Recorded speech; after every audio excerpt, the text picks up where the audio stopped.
नमस्कार, ANB news देख रहे हैं आप। मैं हूं आपके साथ पल्लवी राजपूत और हमारे खास कार्यक्रम उत्तराखंड का महासंग्राम में आप सभी का स्वागत है।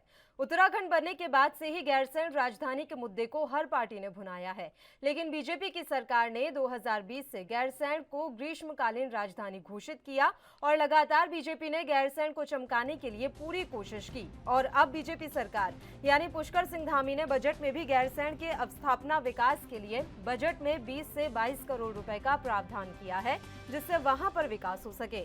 मुख्यमंत्री पुष्कर सिंह धामी का मानना है कि आज भी गैरसैंण सरकार की प्राथमिकताओं में सर्वोपरि है, जिसके लिए सरकार संजीदगी से काम कर रही है। लेकिन कांग्रेस गैरसैंण को लेकर लगातार हमलावर है। इसी क्रम में गैरसैंण की अनदेखी को लेकर आज हरीश रावत ने गैरसैंण पहुंचकर सरकारी दफ्तर में सांकेतिक तालाबंदी की। उन्होंने कहा कि लोग कह रहे हैं कि सरकार गैरसैंण को भूल गई, लेकिन जब तक वे जिंदा हैं गैरसैंण के मुद्दे को मरने नहीं देंगे। उन्होंने कहा कि ग्रीष्मकालीन सत्र वहां नहीं कराया जाना दुर्भाग्यपूर्ण है। संकल्प पारित होने के बाद तीसरा ग्रीष्मकाल है, लेकिन इस दौरान गैरसैंण को राजधानी बनाना तो छोड़िए, मुख्यमंत्री ने एक रात वहां बिताना भी मुनासिब नहीं समझा। वहीं बीजेपी का मानना है कि हरीश रावत का कांग्रेस में कोई अस्तित्व नहीं बचा। कांग्रेस में हरक गुट से पीड़ित हरीश रावत पार्टी में अपनी साख बचाने और सुर्खियां बटोरने के लिए नए नए हथकंडे अपना रहे हैं। आपको बता दें कि 2 दिन पहले ही हरक सिंह रावत के हरिद्वार से लोकसभा चुनाव लड़ने के ऐलान के अगले दिन ही हरीश रावत ने हरिद्वार पहुंचकर अपनी उपस्थिति दर्ज कराई थी। हरक और प्रीतम की सक्रियता के बाद शायद हरीश रावत समझ चुके हैं कि उन्हें जनता के समक्ष रहना ही होगा।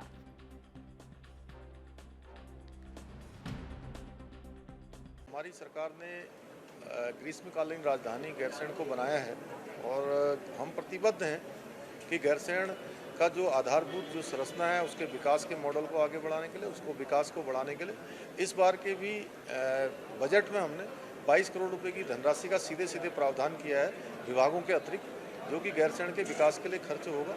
और जहाँ तक राजधानी का प्रश्न है, ये चूँकि अभी हमारी ग्रीष्मकालीन राजधानी वहाँ पर है, उसको ही हम देखिए, हरीश रावत जी खुद के दल में हाशिए पर है। माननीय हरीश सिंह रावत जी ने जैसे ऐलान किया कि मैं हरिद्वार से चुनाव लड़ूंगा, हरीश रावत जी दौड़े दौड़े हरिद्वार पहुंच गए।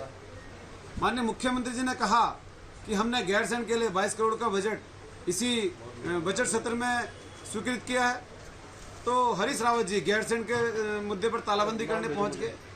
हरीश रावत जी इस वक्त अपनी राजनीतिक जो है दुकान बचाने के चक्कर में है, हाशिए पर है संगठन में, उनके खुद के नेता उन्हें नहीं पूछ रहे हैं, तो जनता उनके इस हथकंडे पर अब बिल्कुल भी तवज्जो नहीं देने वाली है। जब कांग्रेस का यह अस्तित्व उत्तराखंड में नहीं रहा तो हरीश रावत का कहां से रहे।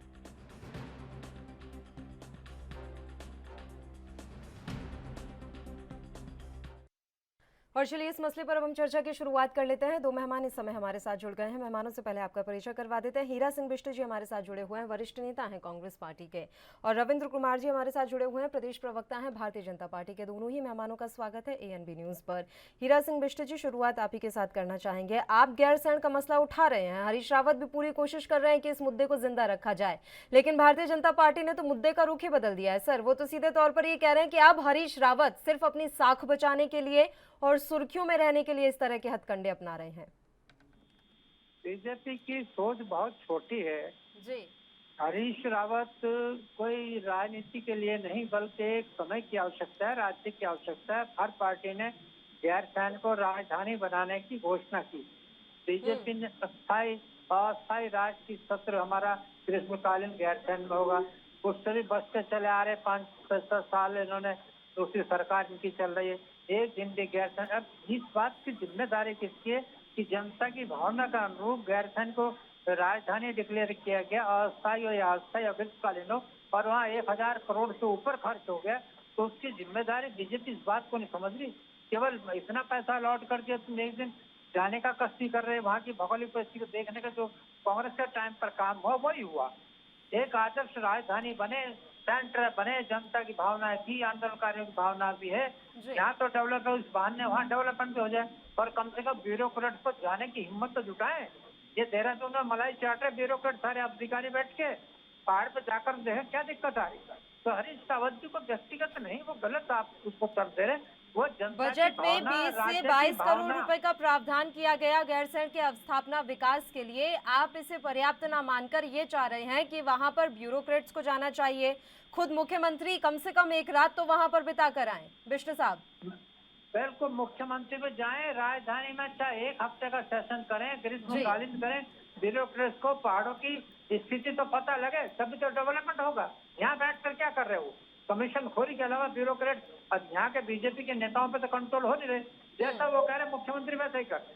मुख्यमंत्री हेलीकॉप्टर में घूमने के अलावा, मालाएं लेने देने के अलावा तो कोई काम हो नहीं रहा। अरे जाकर देखो, एक सेशन कर लो, हफ्ते बैठ जाओ, वैसे ही मीटिंग कर लो, कैबिनेट की मीटिंग कर लेते हैं। आप 8 लाख दे दिए, 80 लाख करोड़ दे दिए, ये नहीं, ये कोई बातें नहीं। व्यवहारिक बात करो।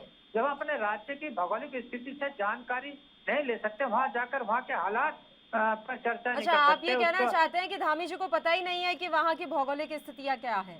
ना बिल्कुल, जब अच्छा, ठीक है। रविंद्र कुमार जी, स्थिति हो ना, मुख्यमंत्री जाने जब हेलीकॉप्टर लेकर सब जगह घूम रहे, तो गैरसैंण चले जाए, मंत्रियों को बुला लें। हरीश रावत जब मुख्यमंत्री बने थे, हरीश रावत जब मुख्यमंत्री बने थे तो क्या वो पैदल घूमते थे? हेलीकॉप्टर नहीं था बिल्कुल, उनके पैदल पास, नहीं या घूमते थे, हेलीकॉप्टर का गाड़ी से इस्तेमाल वो नहीं किया करते थे? बहुत, अरे तो ऐसे नहीं करते थे, काम से जाते थे। ये नहीं है कि फूलों को लेने मंदिरों में, मस्जिदों में घूमते फिर हेलीकॉप्टर लेके।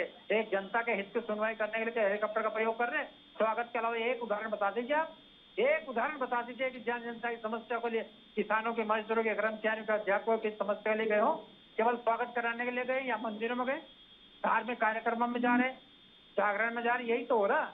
ये प्रदेश का बेड़ा गर्क कर रहे, कोई विचार नहीं, कोई थिंकिंग नहीं, कोई आइडियोलॉजी नहीं। तो अधिकारी तो बहुत रविंद्र दे रहे कुमार हैं। जी, ठीक है सर, इस हिसाब से तो उपचुनाव में जीत जाना चाहिए था आपके प्रत्याशी को, पर चलिए कोई अब बात नहीं, वो उपचुनाव भी में तो अभी जनता को जैसे समझ जीत नहीं है। आ रहा होगा ना आपके हिसाब से। जनता जनता को तो समझ भुगत नहीं रही आ रहा ना। होगा, खटीमा से जनता- हराकर चंपावत से नहीं, जिता दिया, जनता अभी जनता तो समझ नहीं पा रही है, बहकावे में आ रही है। चलिए ठीक है रविंद्र कुमार जी, जनता तो समझ रही आ है। रही हूँ, मैं लौट रही हूँ, मैं लौट रही हूँ बिष्ट साहब, मैं लौट रही हूँ बिष्ट साहब, मैं लौट रही हूँ बिष्ट साहब। रविंद्र जी भी हमारे साथ हैं, एक बार उनका भी रुख कर लेते हैं। रविंद्र जी, कागजों में गैरसैंण को आप विकसित करना चाहते हैं, और जबकि ये बात कह रहे हैं बिष्ट साहब कि मुख्यमंत्री को अभी भौगोलिक परिस्थिति तक नहीं पता कि क्या स्थितियां हैं गैरसैंण की। कम से कम एक रात तो बिताए वहां जाकर, कैबिनेट की बैठक ही कर लेते, कुछ और नहीं कर पाए तो।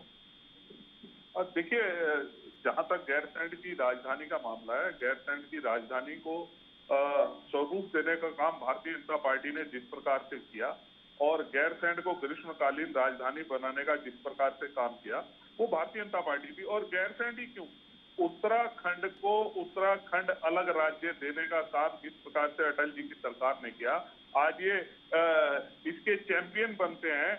कल तक ये उत्तराखंड के ही विरोध में थे, आज गैरसैंण को लेके बातें करते हैं। जिस प्रकार से हरीश रावत जी पिछले काफी समय से, जब से चुनाव संपन्न हुए मार्च में, आपको याद होगा, पहली बार रंजीत रावत जी ने इनके बिल्कुल, हरीश रावत जी के बिल्कुल खासों में से एक थे, उन्होंने क्या आरोप लगाए थे कि पैसे लेके किस प्रकार से टिकटों को बेचा गया, किस प्रकार से प्रभारी के ऊपर आरोप लगाए गए। तो ये जिस प्रकार से माननीय हरीश रावत जी को लेके पार्टी के अंदर एक विद्रोह फूटा हुआ है, किस प्रकार से हरक सिंह रावत जी ने अभी कहा ये टूने टोटके करते हैं, तो ये टूने टोटकों से अब काम नहीं चलने वाला। इसके लिए मेहनत करनी पड़ेगी। जनता को किसी भी प्रकार के भ्रम में कांग्रेस अब नहीं ले सकती है। इसका प्रत्यक्ष उदाहरण 2022 का चुनाव है, जिसमें प्रचंड बहुमत के साथ भारतीय जनता पार्टी को दोबारा से जनता ने स्वीकार किया, उसको सत्ता दी, उसे काम करने का एक बार और मौका दिया।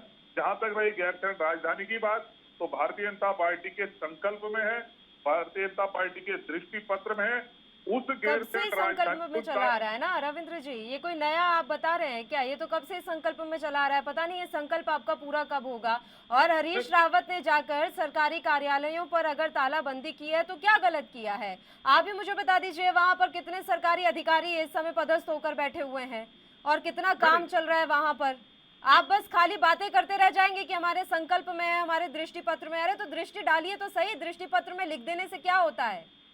नहीं, देखिए, बजट में भी पल्लवी जी जिस प्रकार से बजट में भी इसमें 22-23 करोड़ रुपए का मानसून बजट सत्र, आपको ग्रीष्मकालीन, आपने उसको राजधानी घोषित किया, आपने ग्रीष्मकालीन सत्र वहां आयोजित नहीं करवाया। अब मानसून सत्र तो वैसे ही वहां आयोजित नहीं होगा, तो फिर क्यों बनाया उसे ग्रीष्मकालीन राजधानी भी?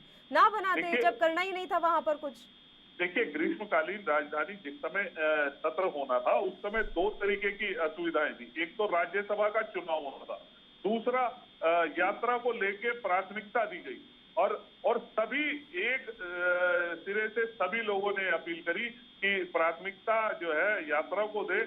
राजधानी गैरसैंण में अगर सत्र होता है तो हाँ। कहीं ना कहीं सुरक्षा को लेके या उसको लेके दोनों चीजों में प्रशासन और शासन बढ़ जाएगा।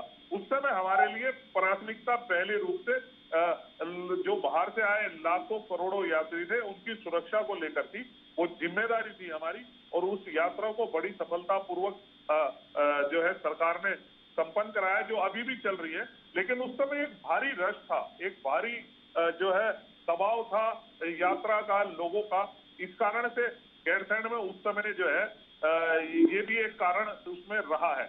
और हरीश रावत जी जो अभी खुद अपनी अंतर कलह में जूझ रहे हैं और जिस प्रकार से ये 2024 की तैयारी को लेके इनके बीच में उठापटक हरीश सिंह रावत जी में और हरीश रावत जी में जो उठापटक चल रही है, एक हरिद्वार आज जाता है, अगले दिन जाता है। और ये एक तरीके से इनकी जो वर्चस्व की लड़ाई है इस पार्टी को अंदर से कि मेरे काबू में आ जाए, एक कह रहा मेरे काबू में आ जाए, तो इस प्रकार की जो लड़ाइयां चल रही हैं, तो ये इनको मतलब अपनी लड़ाई को अपने आप को साबित करने के लिए और आड़ जो है इसमें किसी और चीजों का ले रहे हैं जो बिल्कुल। पर चलिए ठीक है, अगर आपको ये लग रहा है कि वो अपनी साख बचाने के लिए ये सब कर रहे हैं तो भी बेहतर है ना सर। ये तो जनहित से जुड़ा मुद्दा है, अच्छी बात है, अपनी साख बचाने के लिए सही, लेकिन गैरसैंण का मुद्दा कम से कम जिंदा रखने की कोशिश तो की जा रही है। और ये आप लोगों को भी ध्यान रहेगा कि गैरसैंण का करना क्या है, नहीं तो इसी तरीके से ठंडे बस्ते में चला जाएगा। बताइए विष्णु साहब, बार बार एक ही बात कही जा रही है, अब हरक गुट और जो प्रीतम सिंह की नजदीकियां इस समय बढ़ रही हैं, आप लोगों को चिंता सता रही है। आप लोगों से मेरा मतलब हरीश रावत से था कि हरीश रावत को चिंता सता रही है क्या? मेरे समझ से एक बात नहीं आ रही मैडम कि ये नीतिगत प्रश्न है, ये राज्य का मतलब है, ये कांग्रेस पार्टी का मतलब नहीं है। तो कांग्रेस वाले मतभेद पर अगर चर्चा हो जाएगी, ग्रुपबाजी हर जगह उनकी हानि है क्या? सीधी बात यह कि आपने ग्रीष्मकालीन राजधानी घोषित किया, अब आप यात्रा का बहाना बना रहे हैं। यात्रा में दुखदा है कि हिंदुस्तान के इतिहास में, उत्तराखंड के इतिहास में सबसे ज्यादा मौतें इस समय हुई, कोई व्यवस्था वहाँ नहीं हुई। जहाँ विधायक को ड्यूटी लगी थी, मंत्री को ड्यूटी लगी थी, अधिकारियों को ड्यूटी लगी थी। गैरसैंण तो ब्यूरोक्रेट्स और विधायक लोग बैठ के 2-3 दिन बैठ जाते, चर्चा कर ले। जब लाखों हजारों लोग जा रहे थे तो ये नहीं जा सकते थे क्या? इनकी क्या ड्यूटी लगी थी क्या? वहाँ जगह जगह पहरा दे रहे थे क्या? ये झूठ बात है। कांग्रेस के अंदरूनी मामले को लेकर अपनी जिम्मेदारी से बच नहीं सकते। गैरसैंण का मुद्दा बहुत बड़ा मुद्दा है, वो व्यक्तिगत नहीं है, पार्टी का नहीं है।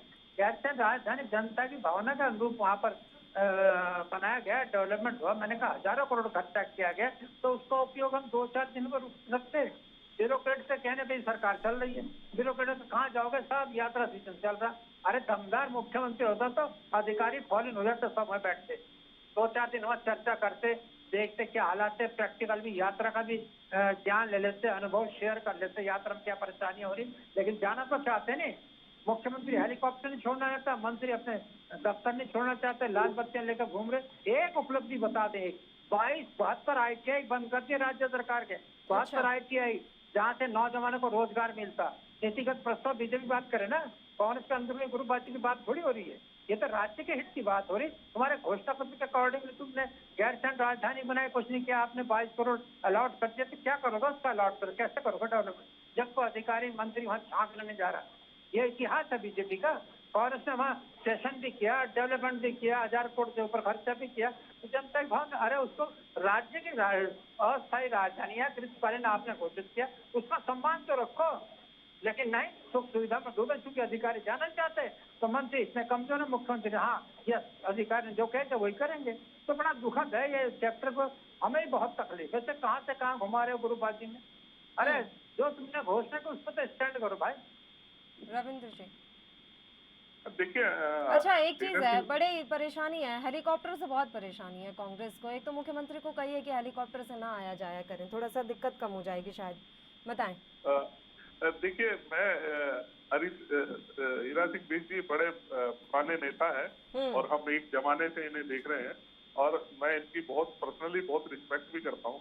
लेकिन जिस प्रकार से बातें कर रहे हैं, 2-2 बार ये मंत्री रहे हैं, लंबे समय तक विधायक रहे हैं, तो ये जिस प्रकार से ऐसी बातें कर रहे हैं, मुझे जो है डिबेट के बीच में ही हंसी आ रही थी और मैं तो बड़ा उत्साहित था जब मुझे पता लगा कि आज की डिबेट में हीरा सिंह बिजी रहेंगे, इनसे कुछ सीखने को मिलेगा, कुछ समझने को मिलेगा। लेकिन इस तरीके की बातें सुनकर मुझे बड़ा अजीब लग रहा है। चलिए रविंद्र जी आपका पूरा जवाब हम लेंगे और चलिए एक बार फिर से अपने मुद्दे का रुख करते हुए चर्चा की शुरुआत कर लेते हैं। रविंद्र जी अब आप अपनी बात जारी रखिए। तो मैं कह रहा था कि माननीय हमारे मिस्त्री जो है बड़े पुराने नेता हैं कांग्रेस के और इस प्रदेश के भी पुराने नेता हैं। जिस प्रकार से ये बात कर रहे हैं कि हेलीकॉप्टर में घूम रहे हैं, मालाएं ले रहे हैं, हार ले रहे हैं, अधिकारी काम नहीं कर रहे, तो मेरी समझ में ये नहीं आ रहा। आप जाके आज प्रदेश की स्थिति देखिए। आज रिकॉर्ड तोड़ यात्री हमारे इस प्रदेश में आए हैं, रिकॉर्ड तोड़ हमारे लोगों को यहाँ रोजगार मिला है इस माध्यम से, जो धार्मिक यात्रा के माध्यम से धार्मिक यात्री यहाँ आए पर्यटन के लिए। और इस प्रकार से आज प्रदेश सर तो आपको दोनों चीजें चलानी पड़ेंगी ना। अब ये एक बात बताएं, अब क्या यात्रा नहीं होगी? चारधाम यात्रा तो अगले साल भी होगी, उसी साल उसी समय पर आपको सत्र भी चलाना होगा, तो ऐसे हर साल थोड़ी ना बहाना लगा पाएंगे कि नहीं अभी तो यात्रा चल रही है। नहीं पल्लवी जी बिल्कुल आपकी बात में बिल्कुल सही है, मैं इसकी बात का जवाब दूंगा। देखिए एक तो 2 साल से कोरोना होने के कारण यात्रियों का बहुत ज्यादा लोगों की भारी भीड़ थी। और दूसरा मैं आपको बताना चाहूंगा कि जिस प्रकार से ऑल वेदर रोड बन रही है, काम चल रहा है उसका, और इन्हीं कांग्रेस के समर्थित कुछ कार्यकर्ताओं ने या लोगों ने जिस प्रकार से सुप्रीम कोर्ट में इस सड़क को रुकवाने के लिए जिस प्रकार से काम किया, वो उसकी वजह से काफी लेट हुआ काम। अगर ये पहले अगर हो गया होता, ना इसमें कोई बाधा डालता, तो आज ये यात्रा इतनी सुगम होती। इस यात्रा के साथ साथ 4 कार्यक्रम पहाड़ पे और हो जाते। तो इस के कारण जो है बहुत सारी दिक्कतें हुई, क्योंकि ऑल वेदर रोड के कारण जगह जगह पहाड़ों की और सड़कों की बहुत जगह जो है ऐसे पॉइंट बने हुए थे जिसके कारण उनको ज्यादा अच्छे तरीके से उन्हें देखने की जरूरत थी। अब एक काम करते हैं सर, सीधे बात पे आ जाते हैं। देखिए आपने यूनिफॉर्म सिविल कोड का वादा किया था, बड़ा आपने जल्दी उस मामले में दिखाई, ठीक है, बिना समय गंवाए बड़ी आनन फानन में आप लोगों को जो भी उस मसले में करना था आप लोगों ने किया। अब इसे भी तो आपने दृष्टि पत्र में रखा है ना, तो आप थोड़ा जानकारी दे दीजिए कि कब तक ये पूर्णकालिक राजधानी घोषित होगी, और पूर्णकालिक नहीं हो पा रही है तो फिर आने वाले समय में वहां पर क्या विकास करने वाले हैं या क्या बदलाव गैरसैंण को लेकर दिखेंगे, इसके बारे में कुछ तो जानकारी दें। कोई तो समय सीमा तय की होगी ना आपने, या नहीं कर पाए अभी तक? देखिए पल्लवी जी, आप एक बहुत अच्छी सुलझी हुई पत्रकार है। आप किसी भी जगह का आप अगर किसी भी जगह का अगर डेवलप करना है तो उसको डेवलपमेंट से पहले उस तक पहुंचने की सुगम सरल रास्ते होने जरूरी हैं। जिसको लेके 2014 के बाद से पूरे पहाड़ पे काम एक रोड मैप तैयार किया गया कि किस प्रकार से रोडों का एक जाल बने, एक अच्छी रोड बने, सुगम रोड बने, और इसके ऊपर काम चल रहा है। और ये अगले 2-1 साल में 2026 तक का लक्ष्य है। आप देखेंगे इस प्रकार से। ठीक है, मैं रविंद्र जी लौट रही हूँ आपके पास। चलिए अपने मुद्दे का हम रुख कर लेते हैं। गैरसैंण के मसले पर एक बार फिर से उत्तराखंड में बवाल शुरू हो गया है। दरअसल हरीश रावत गैरसैंण पहुंचे और वहां जाकर उन्होंने सरकारी दफ्तर में सांकेतिक तालाबंदी की। उन्होंने कहा कि लोग कह रहे हैं कि सरकार गैरसैंण को भूल गई, लेकिन जब तक वह जिंदा है गैरसैंण के मुद्दे को मरने नहीं देंगे।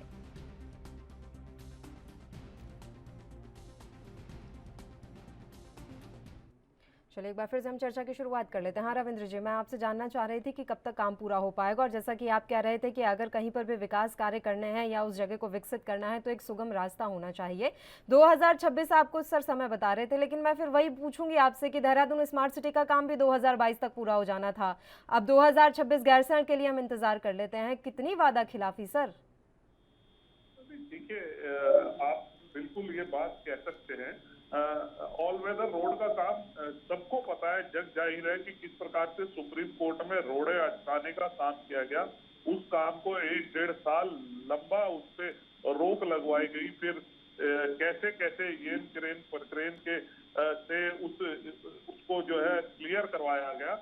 आज जो है दोबारा से तेज गति से वह काम दोबारा शुरू हो चुका है, और जल्द ही ऑल वेदर रोड एक बार जब चौड़ी सड़कों के साथ 50-60 फीट चौड़ी सड़कों के साथ जिसमें रोडें बन जाएंगी, तो लोगों को जाने का और व्यापार का, पर्यटन का और लोगों को पहुंचने का। वहां जरिया जब आसान हो जाएगा तो कहीं ना कहीं हमारे राजधानी का सपना भी पूरा होगा, पहाड़ के लोगों का सपना भी पूरा होगा, लोगों को रोजगार भी मिलेगा। ये सारी चीजें सुगम और सरल रास्तों के कारण हो सकती है संभव, क्योंकि अगर आप किसी भी चीज को, आप एक चीज और लगाएं, जिस प्रकार से देखिए ऋषिकेश से कर्णप्रयाग तक रेलवे लाइन का काम 2024 में उसे पूरा होना है।